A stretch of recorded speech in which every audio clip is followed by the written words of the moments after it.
ఏపీతో అంటకాగిన senior IPS అధికారి ఎన్ సంజయ్ పై ACB ఉచ్చు బిగిస్తోంది. గత ప్రభుత్వ హయాంలో అగ్నిమాపక శాఖ డీజీ సిఐడి విభాగాధిపతిగా పనిచేసిన సంజయ్ నిధుల దుర్వినియోగానికి పాల్పడ్డారంటూ విజిలెన్స్ అండ్ ఎన్ఫోర్స్మెంట్ ఇచ్చిన నివేదిక ఆధారంగా రాష్ట్ర ప్రభుత్వం ఆయనపై ఏసీబీ విచారణకు ఆదేశించింది.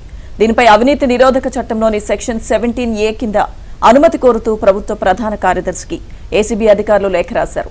అనుమతి లభించిన వెంటనే ప్రాథమిక విచారణ పూర్తి చేసి కేసు నమోదు చేయనున్నారు.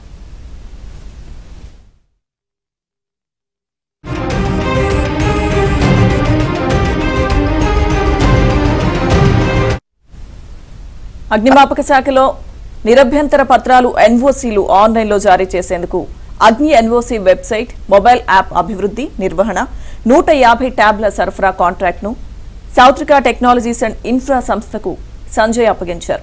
ఎలాంటి పనులు జరగకపోయినా ఆ సంస్థకు 59.93 లక్షల బిల్లులు చెల్లించేశారు. సిఐడి తరపున ఎస్సీ ఎస్టీ అట్రాసిటీ నిరోధక చట్టంపై దళితులు, గిరిజనులకు అవగాహన సదస్సుల నిర్వహణ కాంట్రాక్ట్ను క్రిక్వ్యాప్ టెక్నాలజీస్ కు ఇచ్చి 1.19 కోట్లను చెల్లించారు. ఇక సదస్సులు మొత్తం సిఐడి అధికారులే నిర్వహించారు. ఆ సంస్థకు అసలు సదస్సులే నిర్వహించకపోయినా బిల్లుల పేరిట దోచేశారు. ఇక ఈ మేరకు ప్రభుత్వ ఖజానాకు దాదాపు 2 కోట్ల మేర నష్టం కలిగించారని విజిలెన్స్ అండ్ ఎన్ఫోర్స్మెంట్ విభాగం ప్రభుత్వానికి 2 వేర్వేరు నివేదికలు సమర్పించింది. ఇక వాటి ఆధారంగా ఇప్పటికే సంజయ్ ను సస్పెండ్ చేసిన ప్రభుత్వం మరింత లోతైన విచారణ జరపనుంది.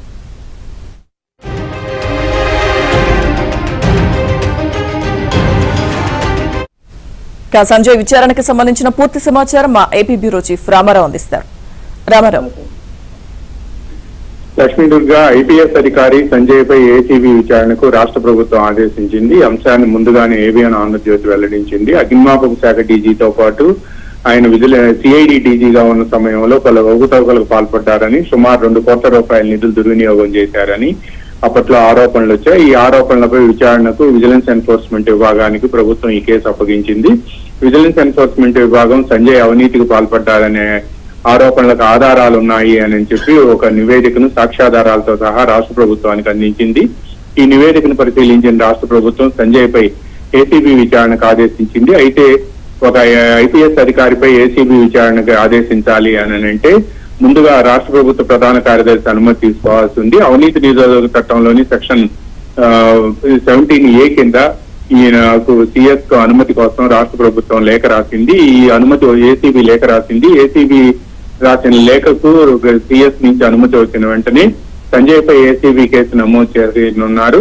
ముఖ్యంగా అగ్నిమాపక శాఖ డీజీగా ఉన్న సమయంలో ఎన్ఓసీలు ఇచ్చేందుకు అగ్ని వెబ్సైట్ ని ఒకదాన్ని డెవలప్ చేయడానికి సాత్వికా టెక్నాలజీస్ ఇచ్చి ఆ ఇన్ఫా సంస్థకు అప్పగించారు. అయితే 14% పనులు మాత్రమే పూర్తయినప్పటికీ దాదాపుగా 50% నిధులు విడుదల చేశారు. దీనిపై ఆ తర్వాత టెక్నికల్ కమిటీ విచారణ జరిపి 14% మాత్రమే పనులు పూర్తయ్యాయని, పూర్తి స్థాయి నిధులు విడుదల చేయడం అనేది నిబంధనలకు విరుద్ధము అని పేర్కొన్నారు.